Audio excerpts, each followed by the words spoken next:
ये दलित, ये शूद्र कहां से पैदा हो गए? ये हरिजन बहुजन आदमी कहां से पैदा हो गए? इसके पीछे एक कारण है। ये कहां से आ गए? दुनिया में वर्ग हमेशा रहे हैं, अमीर वर्ग रहा है, गरीब वर्ग रहा है, पर हिंदुस्तान में एक तरकीब इजाद की गई कंपटीशन खत्म करने की, प्रतियोगिता खत्म करने की। दुनिया में वर्ण कहीं नहीं है। शूद्र, वैश्य, ब्राह्मण, क्षत्रिय जैसे वर्ण दुनिया में कहीं नहीं है। हिंदुस्तान के दिमाग ने एक तरकीब इजाद की प्रतियोगिता खत्म करने की, कंपटीशन खत्म करने की। वर्ग में क्या होता है? गरीब आदमी अमीर हो सकता है और अमीर आदमी गरीब हो सकता है। उसमें फ्लूइडिटी है, तरलता है। उसमें आदमी चेंज हो सकता है, अमीर से गरीब हो सकता है। वर्ण व्यवस्था एक ठोस व्यवस्था है जिसमें फ्लूइडिटी खत्म हो गई है, जिसमें ठोस हो गया आदमी, जम गया आदमी, बिल्कुल उसके लिए दरवाजे बंद हो गए और फिक्स हो गए आदमी, उसके लिए शटर डाउन कर दिए गए। तो यही रहेगा, दीनहीन और गरीब के लिए दरवाजे बंद कर दिए गए। हिंदुस्तान कभी गुलाम नहीं होता अगर ये वर्ण भारत में नहीं होता। हिंदुस्तान कभी गुलाम नहीं होता ये वर्ण अगर भारत में नहीं होता। बाहर के आक्रमणकारियों ने भारत पर आक्रमण किया तो दीनहीन को क्या मतलब? चाहे कोई भी राजा हो, चाहे मुसलमान राजा हो, चाहे पूंजीपति राजा हो। देश आजाद हुआ तो गरीबों को लगा कि हमें कुछ मिलेगा, लेकिन उसके बाद भी लोगों को कुछ नहीं मिला। पहले अंग्रेज शासक थे, फिर पूंजीपति लोग शासन करने लगे, तो दीनहीन लोग हमेशा नीचे रहे हैं। तो भारत के अंदर, भारत का दिमाग बड़ा सिस्टम मेकर रहा। लोगों का सिस्टम बनाने में हमारा कोई मुकाबला नहीं है दुनिया में। तो 4 वर्णों की जो रचना है उसके बारे में मैं आज आपको बताने जा रहा हूं।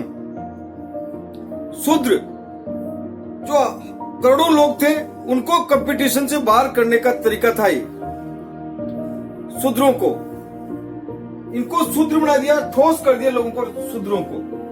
अब शूद्र का बच्चा ऋषि होने का दावा नहीं कर पाएगा, वो कंपटीशन नहीं कर पाएगा एक ब्राह्मण से कि वो ऋषि बन जाए। एक शूद्र धनपति होने का दावा नहीं कर पाएगा। धन तेरी दुनिया नहीं है, तेरा काम है सिर्फ सेवा करना। शूद्र का काम है सिर्फ सेवा करना। वे क्षत्रिय की तरह बहादुरी से लड़ नहीं पाएंगे, उनसे मुकाबला नहीं कर पाएंगे। लड़ना तुम्हारा काम नहीं है। ज्ञान और यश ये पंडित ब्राह्मणों का काम रह गया। इसी तरह वैश्य के साथ क्या हुआ?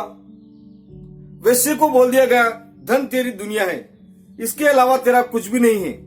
यश तेरा काम नहीं है, सिर्फ धन तेरा काम है। जमा दिया वैश्य को। इसी तरह क्षत्रिय के साथ हुआ, शासन करना तेरा काम है, यश तेरा काम है, पर ज्ञान पे तेरा मतलब नहीं है। ज्ञान तेरी दुनिया नहीं है। और बैठ गए ऊपर पंडित। ज्ञान और यश, ये इस तरह ठोस कर दिया, जमा दिया गया चारों वर्णों को। एक वर्ण दूसरे वर्ण में नहीं जा सकता, दूसरा वर्ण तीसरे वर्ण में नहीं जा सकता। इस तरह सारी प्रतियोगिता खत्म हो गई। वर्ण व्यवस्था ने भारत का जितना नुकसान किया है, जितना मृत्यु प्रदान करी है ना, शायद ही किसी ने करी होगी। सिस्टम मेकर रहा है भारत का लोग। सिस्टम बनाने के बड़े तरीके इनके पास। दीनहीन गरीब को समझा दिया जाता है, समझा दिया गया। बड़ा मनोवैज्ञानिक, तार्किक और दार्शनिक तर्क दिया गया है तुम शूद्र हो तो तुमने पिछले जन्म में कुछ बुरे कर्म किए होंगे। अगर तुम्हें अपना वर्ण चेंज करना है, ब्राह्मण बनना है, क्षत्रिय बनना है, वैश्य बनना है, तो इस जन्म में तुम्हें अच्छे कर्म करने पड़ेंगे, जब जाकर तुम आने वाले जन्म में ब्राह्मण बन सकते हो, क्षत्रिय बन सकते हो, वैश्य बन सकते हो। शूद्रों ने भी मान लिया कि शायद हमने, हिंदुस्तानी का दिमाग बड़ा बेईमान होता है, उसको लोभ दे दिया जाता है तो वो मान लेता है कि शायद हमने पुराने जन्म में बुरे कर्म किए थे इसलिए शूद्र पैदा हुए, और आने वाले जन्म में हम अच्छे काम करेंगे, अच्छे कर्म करेंगे तो हम ब्राह्मण बन सकते हैं, क्षत्रिय बन सकते हैं, वैश्य बन सकते हैं। मान लिया शूद्र लोगों ने और वहीं जम गए। यह है वर्ण व्यवस्था। अगर वर्ण नहीं होते भारत में तो भारत कभी गुलाम नहीं होता। नीचे के शूद्र आदमी को क्या मतलब, कोई भी राज करे उसको तो अपना काम करना है, सफाई वाले को सफाई का काम करना है और सेवा करने वाले को सेवा करना है। यह भारत के लिए बहुत ही जड़ता प्रदान करने वाला रहा है।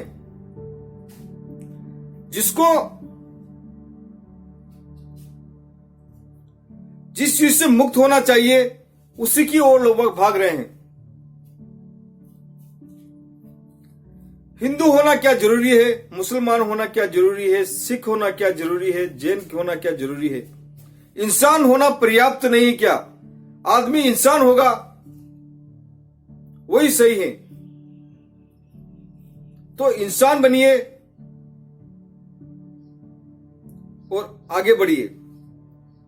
इस वर्ण व्यवस्था ने कंपटीशन खत्म किया, शूद्रों को नीचे रखा। कंपटीशन की जगह वर्ग व्यवस्था होनी चाहिए, फ्लूइडिटी होनी चाहिए, तरलता होनी चाहिए आदमी आगे बढ़ने के लिए। मेरा चैनल अच्छा लगता है लाइक करें, शेयर करें, सब्सक्राइब करें। जय हिंद, जय भारत।